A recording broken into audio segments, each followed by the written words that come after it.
Hey guys, welcome back to Coffee Talk. It is good to have you here. Check it out.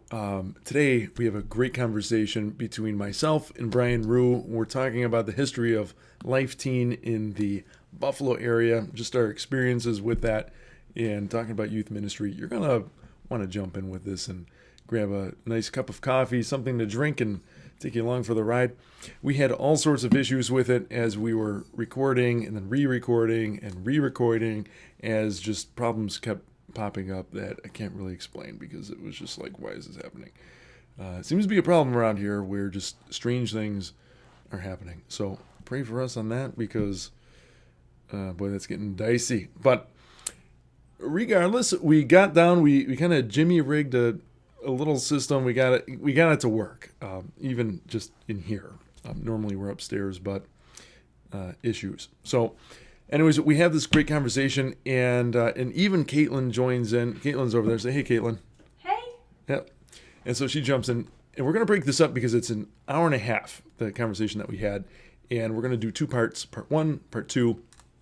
Part two will come out next, when Caitlin jumps into the mix. You're going to love this conversation. It's always good to know where you came from and, like, how does it get to this, right? How do we get to this point here with ministry? And Brian Ruh has been a witness of Life Teen in Buffalo since the very beginning. It's really cool to see. And here we have a great conversation in store for you, but buckle up, pour yourself some coffee, grab yourself something good, and maybe even take this out on the commute with you. Just drive around town with us, right? So, hey, I hope you have a great one, and we'll see you in the episode. And like, share it, subscribe, all those things, because that really helps us as we continue to grow not only the podcast, but the whole youth and young adult channel. So, hey, God bless. We'll talk to you soon. Okay, hey, we're ready. We're back. And after willing and able 957 times, we're back on Coffee Talk. This was an adventure trying to just get this thing to record. Yeah. But we got there. But I think that's something to come, something positive to come from this. So Yes. So normally we're upstairs, but we were having problems upstairs. So then we came downstairs. Here we are in the office, and you might say, like, you guys are a bunch of slobs in youth ministry. And right now we're in the midst of cleaning. So the answer to that is, you're right, at the moment. But I'm here today with Brian Ruh, the illustrious Brian Ruh. So, hey, thanks for coming back. You've been on Coffee Talk before. I have. You know the jazz. I do. And you are not a coffee drinker. This is a tea type of a day. Tea talk. Yeah. Teetotaler. I could probably change this here. We're going to call this tea talk today. PLM. I understand that this means Priest Lives Matter. So I was told. We're jumping in the... Is that actually what it means? I don't know. Whose mug is this? I feel like that was Father Dan's. Okay. Maybe that's true. All right. There's a possibility that it was Father Paul's. Okay. But I actually think that's Father Dan's. All right. But anyways, hey, welcome back. So Thank you. Today on Coffee Talk, we're actually talking about youth ministry stories, because I don't know if you knew this about Brian Ruh, but our awesome Director of Evangelization here was once a youth minister, which is pretty cool. And not once, multiple times. He even has the shirt, Life Teen. Old school. New school. So we're going to share some battle stories today of youth ministry, and at some point when Caitlin comes back in here, I'm going to have her pull up a chair, and she can share some stories too. But yeah, so it actually kind of like a generational thing here. Yeah. Oh yeah, you're right about that. Because you were one of the early birds with certainly Life Teen in the diocese, but probably the model of youth ministry beyond CYO. Yeah. So although we had both. Right. I can get into that, but... Can you give us a little history lesson here of youth ministry in Buffalo from, like, from your like where does the story pick up from when you got into the game? What was the scene like? What was going on inside of the diocese with youth ministry? Lay it out for us. Give us the scene. Oh boy! All right, so Wayne's World, back in the day. And that's probably a generational thing to be like, Who is this guy? What was that? Wayne's World. Sorry. Party time. I came into the scene in 1994. And when I was your age. Back in my day, we had rocks. And we liked them. 1994. I guess, so St. Catherine of Siena. And you were there or you were at Nativity? So my home parish is Nativity, yeah. But when they didn't have youth ministry, youth ministry was touch and go. During one of the seasons that they didn't, was I a junior and a senior?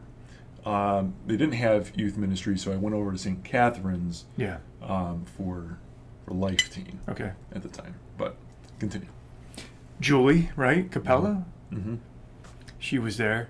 So Life Teen, I think, came to Buffalo through St. Catherine's of Siena. From there, I knew a guy named David O'Brien.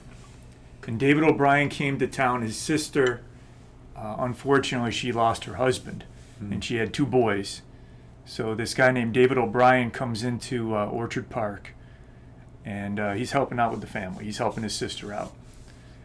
In the meantime, he goes to Nativity, and that's the parish that she belonged to. And he says, I tell you what, he says, I'd love to be able to start some youth ministry for you. And if you're willing to give me a little bit of pay, make it a win-win situation. So Dave O'Brien comes in 1994, and he's got a great group of youth that he starts to work with. And so from there, I did an internship with him. So, and that was pretty cool. All right, I'm going to pause you right there.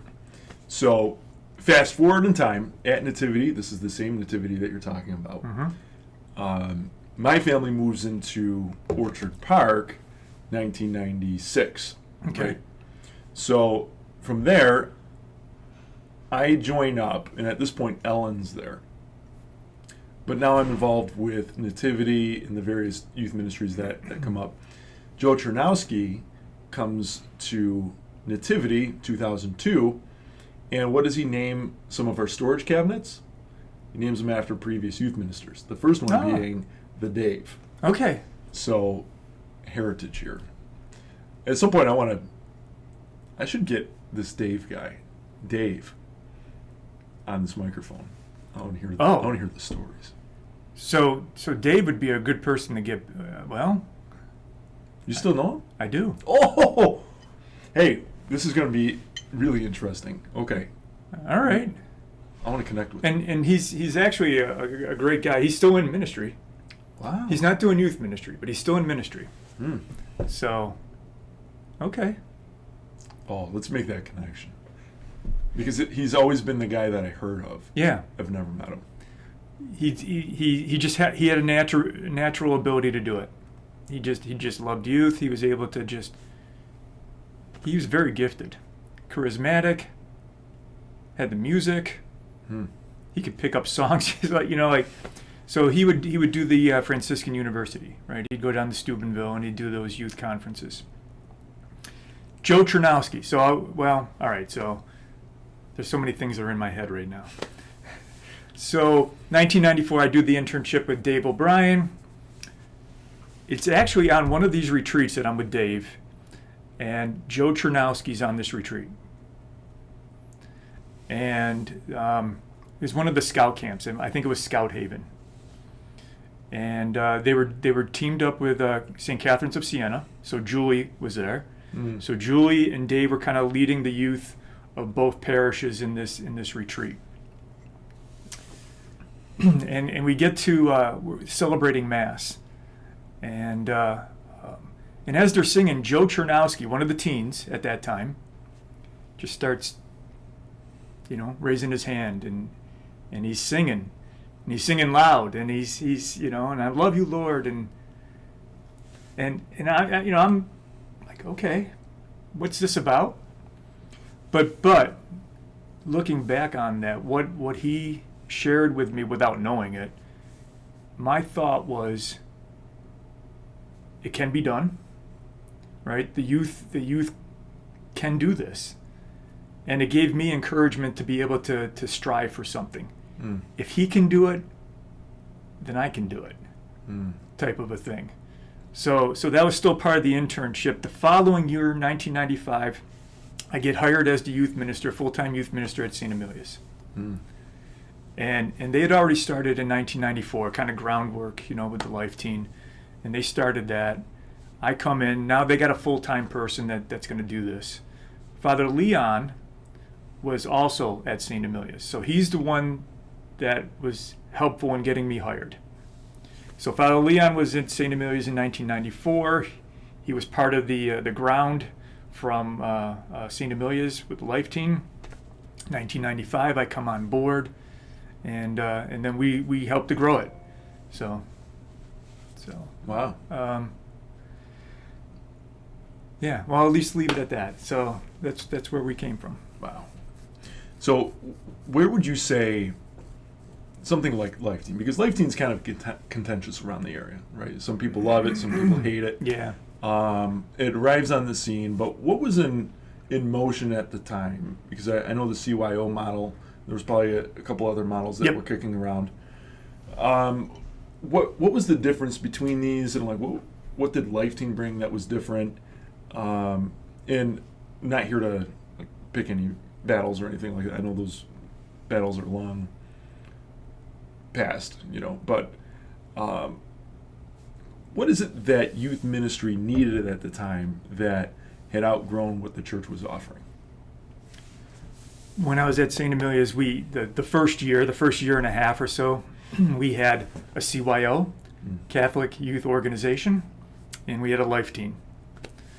And both I thought were good, both great teens that we had, but there was that tension.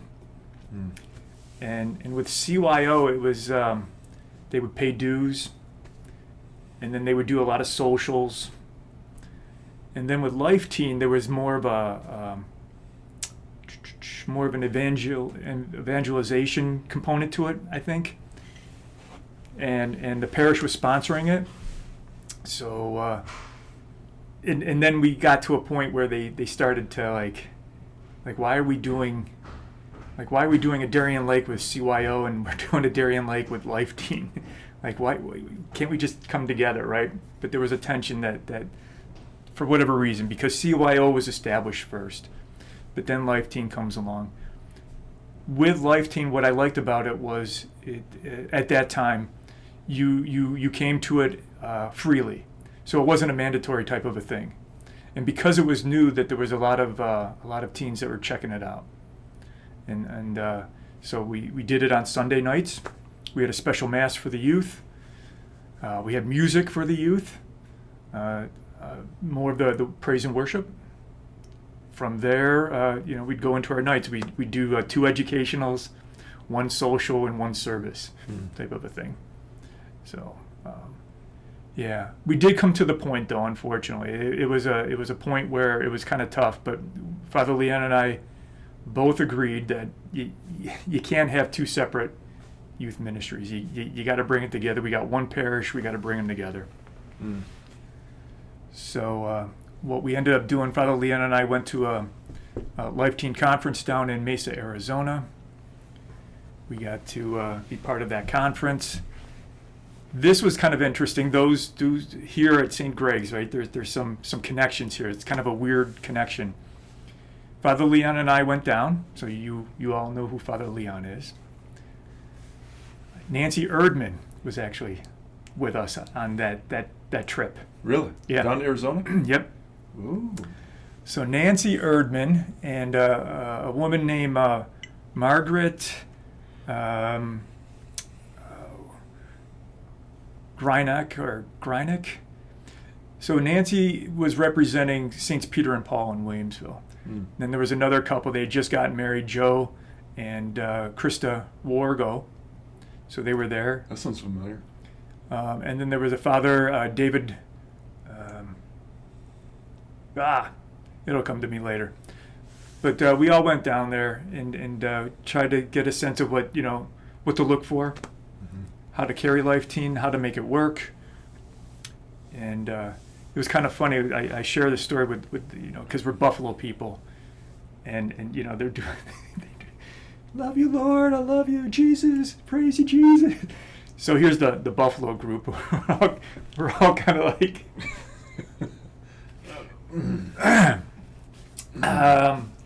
so, okay, all right, yeah. Yep. Yeah, we got about this far. And then meanwhile, everybody's like, yes, love you, Lord, yes. Like, oh. So, but we got there. We got there. But again, going back to the Joe Chernowski story, right? If he could do it, we could too. And that was actually, it was motivation for us. And Joe definitely had special gifts as well, even as a teenager, So I was able to look at that and say, all right, this is a goal. This is what we're going to strive for. Wow. And it's probably any teen or young adult listening to this right now is going to be like, who are these people? But yeah. But here's the thing, though.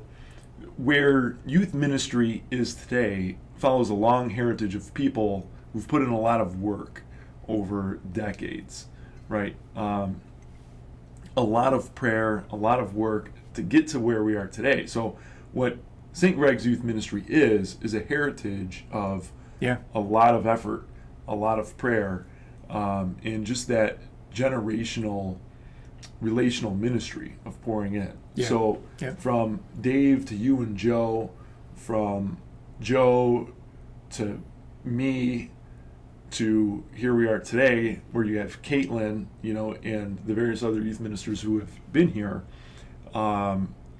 working on high school youth ministry with Life Teen, and I mean that was from '94. Yeah, that's almost 20 years. 30 years. 30 of that type of ministry taking place to get us to where we are today. Yeah. Which is awesome. A key figure. One of the things with Life Team that they insisted, and there's definitely truth to this. You need to have a priest on board. And I was fortunate. We were fortunate to have Father Leon on board at St. Amelia's. He's always been a proponent for the youth. We got Father Leon here at St. Greg's. I wonder why. What's the connection here? Right? So you have an advocate for the youth in Father Leon. Yeah, for sure. And I have, I've worked with a lot of priests. I mean, you've worked with a lot of priests too, but I can honestly say Father Leon has been the biggest advocate that I've seen of youth ministry. And not just the youth, because he's a big supporter of youth in the school and family faith as well. But for what youth ministry uniquely brings to the table, right? He just has a great field of vision for that and a desire to support it, a real call for it. There's no question why Blessed Carlo Acutis sits on his heart as one of his patrons. You'll hear him talk about Blessed Carlo Acutis, and if you don't know who that is, young gentleman, Italian gentleman, maybe he was 15 or 16. 15 when he died. At 15 when he died? 2006. Died of leukemia. He's a computer geek. First millennial to be named a blessed. And what he did was he took an interest in the Eucharistic miracles that took place around the world. And he took those skills that he loved with the computer, and he cataloged those miracles, created a website for that. This is in 2006, so this is when the internet's just starting to form. A powerful story, and you sit down and you hear his story, and it's relatable. I think a lot of saints you can feel a little distant to. But with Carlo Acutis, boy, he's he's near. Mm-hmm. He's familiar. Yeah. And so for Father Leon to have an attachment to him really speaks volumes on where his heart is. Yeah. Because he's such an advocate for the youth. And not just for the sake of, hey, let me, I'm just going to do something. But there's a real importance for youth in today's church. It's not tomorrow's church. Mm-hmm. It's the church of today. Right. And I agree if with you're that. not investing in it, if you're not putting and I'm not even just talking with money, but I'm just talking about your time, because Father Leon shows up to our stuff. Yeah. He supports the youth, not from afar, but he wants to smell like the sheep. And so he gets right in there with everybody. And that's just awesome. So leading from an example, Yeah. to be able to sit here as somebody who's offered up my career for this, to say, I want to go and fight for somebody who has a good vision for this. Certainly, he's become that captain that you're like, Yeah. Captain, my captain. What's next? You know? So, You don't want me standing on this thing, right? well, it would be a weird camera angle. Yeah. Okay. Another generational thing. Okay. Funny story. Kind of a funny story. I thought it was a funny story. Right. So Father Leon has a distinct laugh. So those who know you hear his laugh, like, oh, Father Leon's around. So when we went down to Mesa, Arizona for this Life Teen Conference, Father Leon, this was his first conference that he had gone to. But he had spoken to one of the founders of Life Teen. So there was a Father Dale Fushek and a Phil Banowitz. So Phil was a layperson. He was the youth minister. Father Dale was the priest of the parish. And together they formed Life Teen back in 1985. So time goes on. So Father Leon had a lot of conversations with this Phil Banowitz. We're down at the conference. We just had Mass. We're coming into to breakfast. And they got these big tables, the round tables, and they fit maybe about 10 to 15 people around. And we're all kind of gathered around, and there's plenty. I mean, there was hundreds of people here. So it was quite a conference. So we're doing lunch, breakfast. We're all sitting down at the table, and I can kind of see there's a conversation going on around the table. I see Phil Banowitz coming with his tray, breakfast, and he's kind of looking for a place to sit. He's kind of looking around to see, and he's walking, and all of a sudden Father Leon lets out this, belly gut laugh, And I'm watching Phil Banowitz, and he's walking, he stops, and he turns. I know that voice. I know that laugh. Phil, come on over. Come on over. We'll introduce you. That's awesome. He stops in mid-track. There's no mistaking Father Leon, like when he's in a crowd. Yeah. Father Leon's here. There's been times that maybe the Curia of ours, you're in like this big room. It doesn't actually just pick any big room. Yeah. Right. As soon as you hear Father Leon, there's no mistaking his laugh. You know he's there. Yep. So, it's Father Leon? Yep, he's here. There he is. Behold, what does my ears hear? It's, he's just an awesome priest. I'm not just saying that because... He's our boss. Yeah, because he's our boss. But, Okay. You pay me after. Okay, sorry. But I think one of the things that I love to support is the priesthood. As a youth minister, yes, it's important to have your priests in your support. So when Life Teen's like, you got to have a priest behind you and in the game. It's our job to make sure that the priests look like rock stars. And I don't just mean that in like a skin, well, maybe for some of the youth, you get them all pumped up, but there is a disconnect between youth and priests today, I think, generally. And so for us to be able to really highlight the priesthood in a positive way, to say, hey, look, priests are awesome. You want them in your life. Yeah. And it's not just a you thing. The priesthood is going to be with you for your entire life. Start off with a great relationship with them now. Mm-hmm. And Father Leon and the priests that we've been blessed with here at the parish We have. just made it so easy to just bring the youth to them, and really make it fun, make them see the importance of the priesthood, and not just as a vocation, but as people, right? Mm-hmm. They get to know who Father Right. Leon is. They Yeah. get to know who Father Joe and Father Paul, Yep. Father Moses, Father Dan, all of these guys, and I think that's a great thing.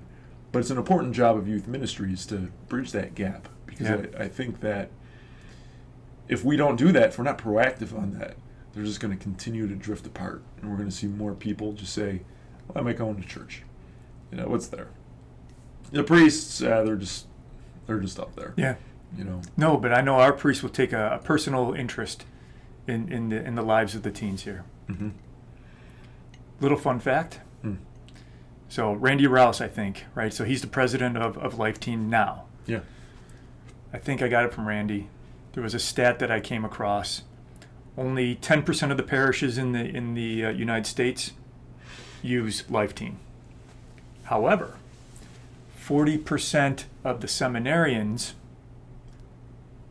that are in seminary now, 40% had exposure to Life Teen.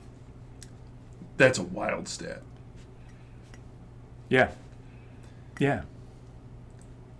Fruits of the labor, right? Yeah. You'll know them by their fruits. Yeah. And that's what I love about Life Teen. And some people really don't like Life Teen. Yeah. I've run into that. Yep. I'm not going to...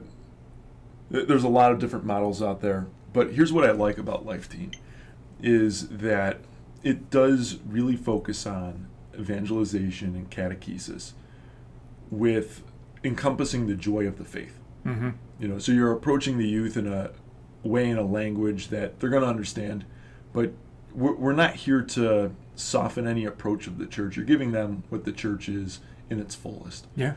And I love that, because the content that comes out that is helpful for us as youth ministers, I know it's going to be solid. I know it's Yeah. going to be fun. I know it's going to be good. And it's adaptable, right? But Yeah. there's just a huge amount of support for the youth minister, because it takes a lot of planning off of our load, because I can make a good night. I could sit down and I could say, boy, I'm going to write just a great night that I think is going to work within whatever needs to happen. Okay, I could probably do a season's worth of that. Okay, now do it again. Okay, all right. Let's get the script, let's sit down and, all right, I'm going to pray through all this. Okay, all right. And then do it again. Yep. And here I am, year 11, right? And I'm not doing Life Teen at the moment, but there's no way I'd have that longevity. Yeah. But I know what's coming from Life Teen is coming from a great team of prayerful people. I know they're praying through this. Yeah. I've seen them pray through this, where they sit down and they're coming up with this content, so I can spend more time in relationships. And that's invaluable. And I know the heart of the people working at Life Teen. I've met many of them over the years, and that's just a great thing to be associated with. Yeah. Because the fruits of that is exactly what you're talking about. You can see that coming out in vocations. You can see that with people who are joining the core teams here. Yeah. Getting involved at the parish level. People who've been through Life Teen.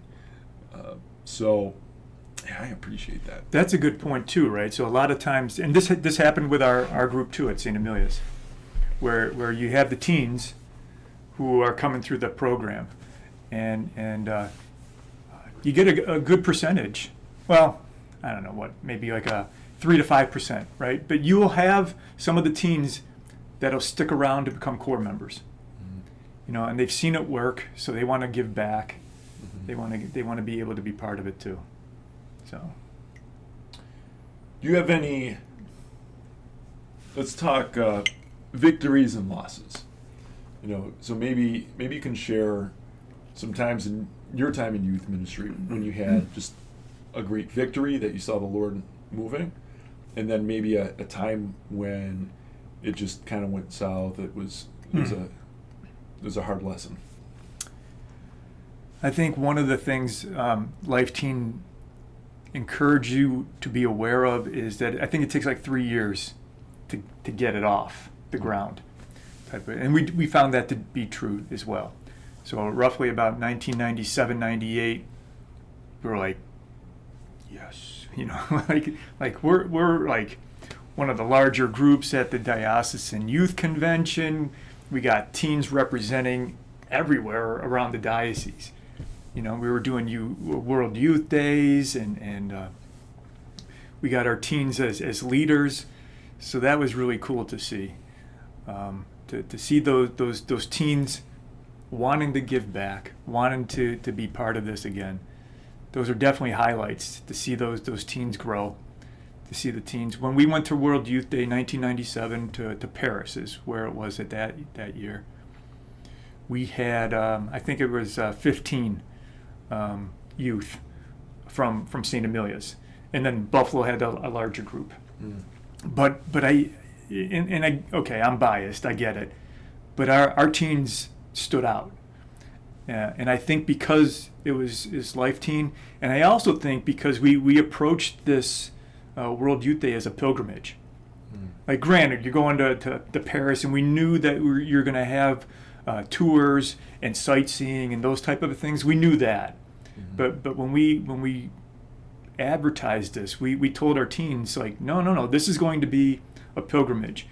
And in the year leading up to that, we did our fundraising, we did our socials, but we also took aside those teens that were going to Paris, and we formed our own prayer group, specifically with the intention to pray for World Youth Day and to pray for what we were going to experience and encounter in Paris. Mm. So highlights. That was definitely a highlight. And we had hundreds. I mean, hundreds of kids. Now, granted, they're not all coming at once, right? But let's say we do a trip to Darien Lake. All right. Well, we got 2 buses, so we got 60 kids that are going to Darien Lake, and then maybe we're doing Lasertron, and you get 50 kids for that. And then maybe you're doing service projects. We're doing maybe like a Habitat for Humanity or St. Luke's, something like that. All right, you got maybe about 30, 40 teens coming to that too. So if you start to you got 30 here, 40 there, mm-hmm. By the end of the week, by the end of the month, you're reaching out to 100 kids. Yeah. So that was something that was kind of cool, and we offered it to the whole parish.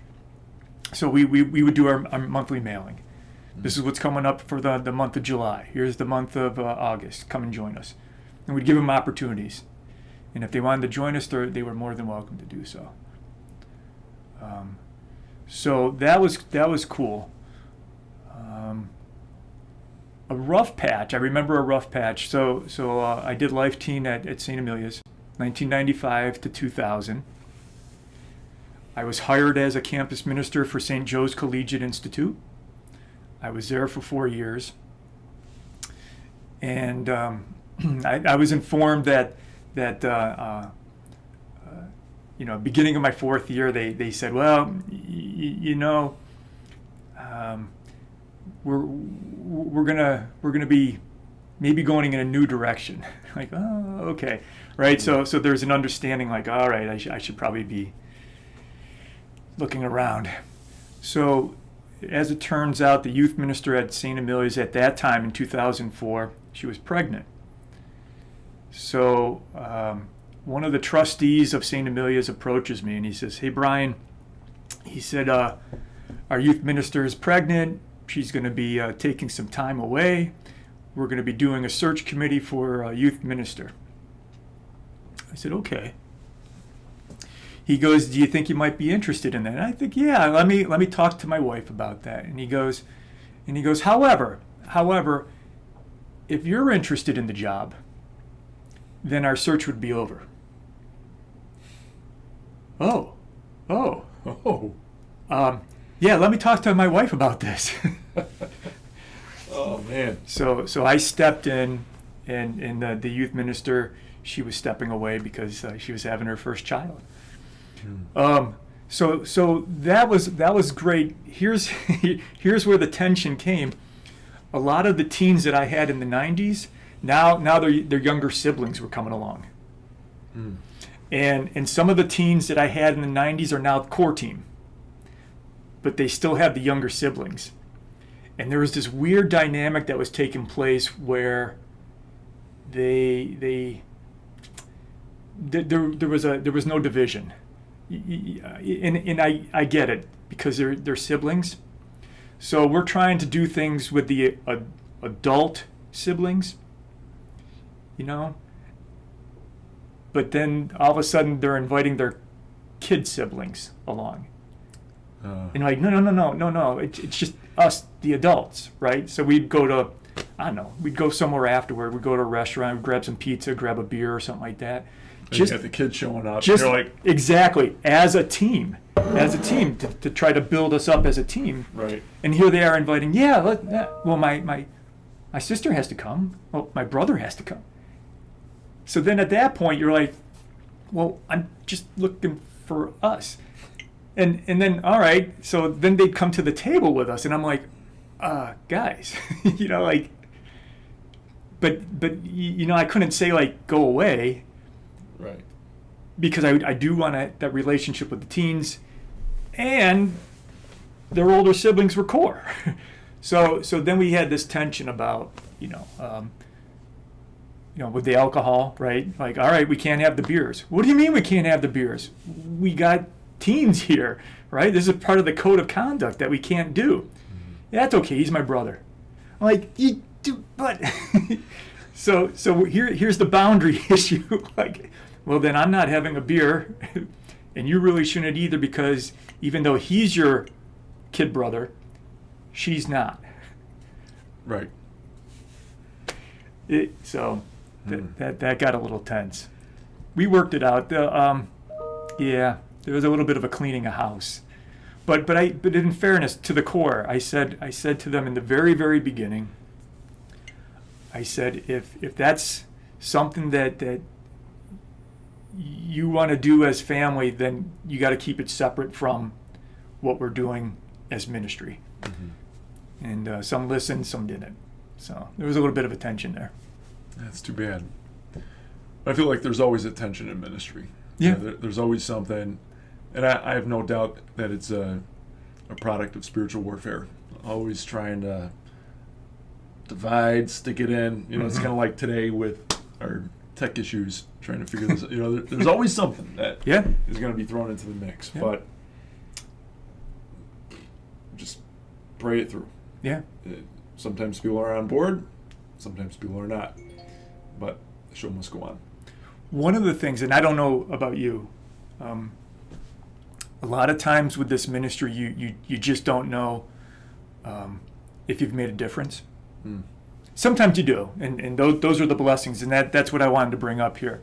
I remember running into a teenager, a former teen, who's actually, I believe his family belongs here now. Wow. I haven't run into him yet, but it was a couple years after he had graduated high school, and I was coming out of the tops. He was going into the tops, and he's like, "Hey, Brian." I'm like, "Hey, Vinny, how you doing?" So we're kind of crossing paths as we go, and it was a cold winter night, so I'm looking to keep my head down, get in the car, and get home, and we pleasantries. Hey. So we stopped real quick, and I didn't know if it was just going to be like a hey, or how you doing, type of a thing. So, but it ended up, he goes, "Brian, I just wanted to let you know." He goes, "I appreciated all that you did." I'm like, wow, and then the conversation continued. But you don't always hear that as a youth minister. I mean, and you're not always, you don't necessarily look for it either. I'm not in this to look for the accolades. Mm-hmm. You do it out of a sincere love for what you're doing, right, and for the youth. But to hear it is kind of nice once in a while, to get that feedback that says thank you. So I had that moment years after I started here, because there was a long swath where I was like, am I doing a good job here? Yeah. Am I doing what I'm setting out to do? Am I serving the Lord well? But there was a retreat. I started in 12, and this was in the end of 15, when we were on our way back from one of the retreats, And two of the teens who were kind of they're a little tough, right? Goofy tough or attitude tough? Goofy tough. Okay. But they would cause some headaches for me, right? And I'm like, all right. Did we talk about these guys? I don't know, maybe. Okay. Yes, we did talk about it. It's the same guys, right? Okay, all right, got it. Stories to be told all day in youth ministry, but so that has already happened, right? Okay. Where these guys are just clowning around. I'll never forget them.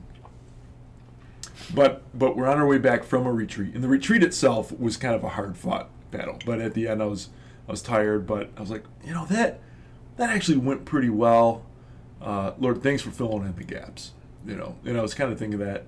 And one of the guys, we were listening to a song for King and Country, and I'm gonna blank on the name of the song, but in the song, there's the lyric of "You feel like a lion trapped in a cage," right? And I'm kind of in my own thoughts, and one of the guys is like, Adam, do you feel like a lion trapped in a cage? And I was like, what did you just say? Like, because I wasn't listening to the music, and I was like, what? Say that again? That just hit you from left field. Right. I'm like, what? I'm like, I don't. And so he said it again. I was like, I don't know what to say to that. And it's like, Adam, you're a really great guy. I was like, well, hey, thanks. He's like, and in case nobody ever told you, I feel closer to Jesus because of you. And I was like, what? Yeah. I'm like, and I said, well, thanks, man. And the other guy was like, yeah, Adam, I feel the same way too. And I was like, okay. And it hit me because I had written that down in my journal, because when I got home, it just stuck with me, because up to that point, I haven't heard that before, out of the years I had already been in this, right? Yep. And so I was journaling about it, and I was like, wow, that took years to get to that, because there's a psychology that just messes with you, right? Because you think that's a good point too. Because you're like, as a youth minister, boy, should I be doing this? Did I get this wrong? Am I just tilling weeds here? Like, is this something that somebody else who is going to be a lot better than I am could do this? And so that was like a desert rain that kind of came down. And I was like, oh, God, that was a moment, But you're right with that, because you just don't know how or who or when your work in the field actually shows up somewhere. And it's rare to actually hear like, wow, I did what I'm actually here to do, like lead people to Jesus, right? Mm-hmm. And up to that point, like I heard, oh, hey, that was a cool thing, like if we went to Kingdom, I'm like, oh, that was cool, or like a thing was cool, but not hey, I feel closer to Jesus, because of that, like that was a moving moment. Nice. I think one of those teens. So one of the things with teenagers in youth ministry, you got to do those icebreakers. Oh yeah. So I think with these two guys, one of them, I remember doing an icebreaker with him. We were doing one of the retreats, and we were doing it. And I think one of the questions you asked was, name your favorite of the 7 dwarves. And he had no clue who the 7 dwarves were. Like, he didn't know, Sleepy, Happy, right? He didn't know the names. So, okay. We'll get to this in a second. So I'm paired up with him, and you go, all right, your favorite dwarf from the 7 dwarves. And he looks at me serious. That's the 3rd one. Yes. And I said, oh, okay. At that point, you're just like, great. that's okay. I'm working with this. Right.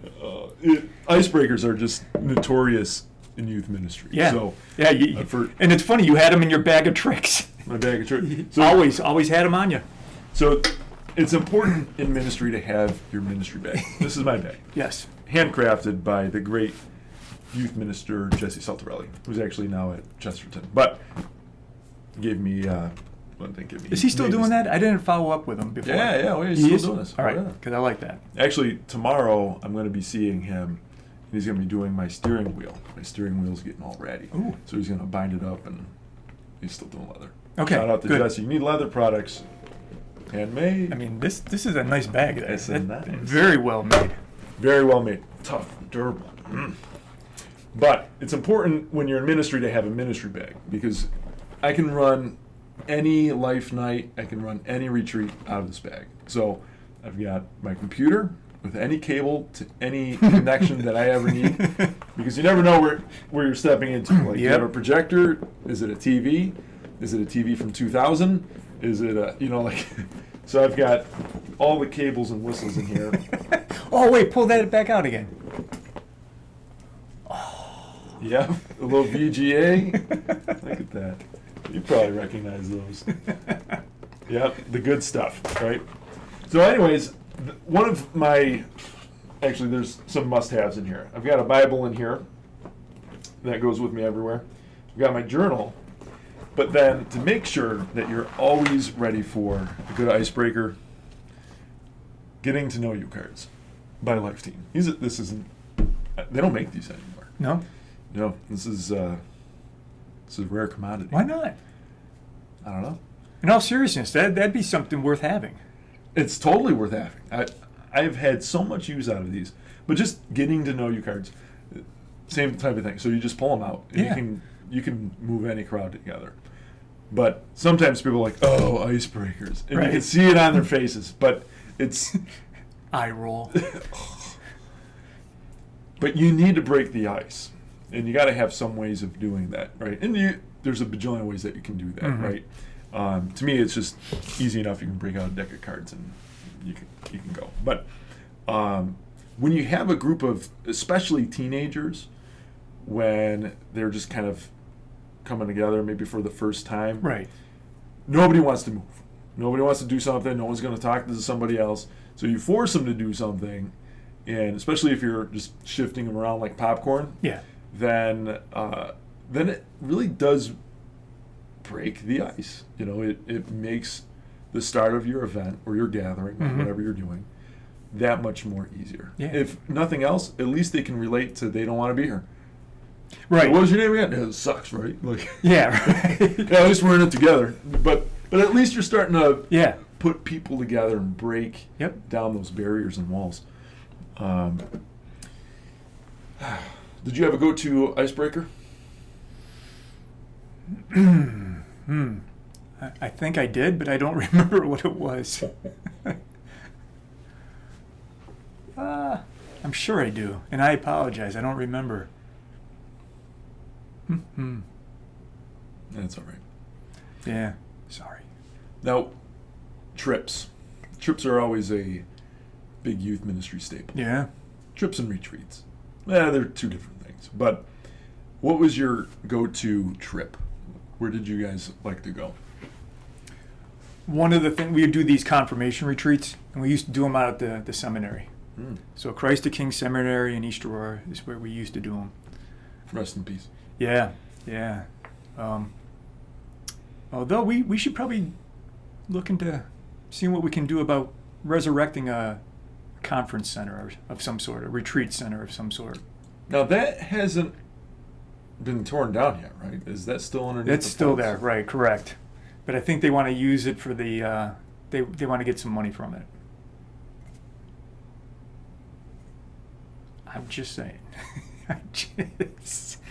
I would go back there. Yeah. Do this? I thought they got rid of like everything though. That I don't know to what degree. Oh, it sounds like we got a field trip coming up. So we could. We need to go explore. We could go out there.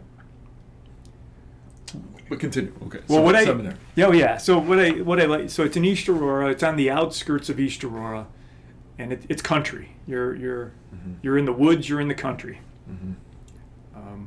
And you'd get the dorms. I don't know. Those were always very rewarding experiences for me in the Corps. And I'm hoping, I presume for the teens, at least the feedback that I'd get, I would presume that they did too. They enjoyed going out there. At the times, Father Leon and I, we would kind of like get the teens into their rooms, and then we would do the around the dorm type of a thing. And at that time, Father Leon had very good hearing. And I had a little bit of a sniffer. I could pick up on things. Good and bad. I remember sending a teen home because we could smell pot coming from his room. So we had to get him home. But we worked together pretty well. We would do summer experiences out there, not necessarily confirmation retreats, but we would use it. And I remember a young teen, and he and his brother, they were just obnoxious, just good guys. And I'm still in touch with well, unfortunately one did pass away, but the other brother I'm still in touch with. I still see him, and he's a good family man. But at the time, he and his brother, they were just so obnoxious. So like if we were at youth convention, right, and we're at the breakfast, they're the ones that are taking the sugar packets, all 20 of them, and pouring them into their water, and they're the ones that are doing things with the silverware that just like, oh my gosh. So this is happening. So these two guys, one guy in particular, we told him no food in the dorm rooms, right? And the reason we told him no food in the dorm rooms is because they would have an ant problem. So hang on a moment, time out. Caitlin, time out.